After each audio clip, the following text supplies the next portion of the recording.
साहब, जो मणिपुर में घटना हुई है उसके ऊपर आप कुछ कहना चाहेंगे, कंडेम करना चाहेंगे? मैं समझता हूँ इससे बुरी बात क्या हो सकती है।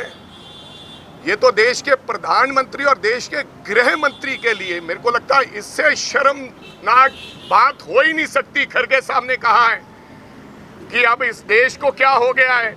इस प्रकार से अगर होगा तो मैं समझता हूँ कि ये देश आने वाले दिनों में, इस देश का क्या होगा ये हम कल्पना भी नहीं कर सकते। मैं उसकी निंदा करता हूँ और मैं चाहूँगा कि उन दरिंदों के ऊपर कार्रवाई होनी चाहिए और कम से कम होम मिनिस्टर को इस बात के लिए माफ़ी मांगनी चाहिए देश की औरतों से और देश के लोगों से। साहब, जो मणिपुर में घटना हुई है उसके ऊपर आप कुछ कहना चाहेंगे, कंडेम करना चाहेंगे? मैं समझता हूँ इससे बुरी बात क्या हो सकती है।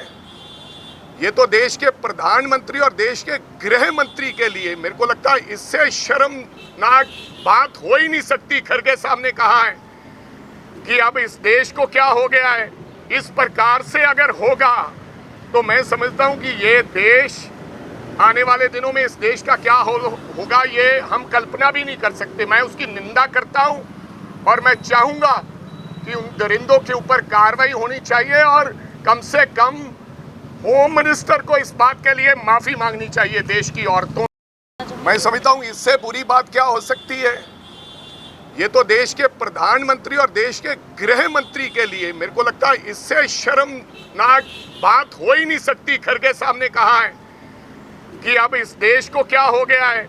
इस प्रकार से अगर होगा तो मैं समझता हूँ कि ये देश आने वाले दिनों में, इस देश का क्या होगा ये हम कल्पना भी नहीं कर सकते। मैं उसकी निंदा करता हूँ और मैं चाहूँगा कि उन दरिंदों के ऊपर कार्रवाई होनी चाहिए और कम से कम होम मिनिस्टर को इस बात के लिए माफ़ी मांगनी चाहिए देश की औरतों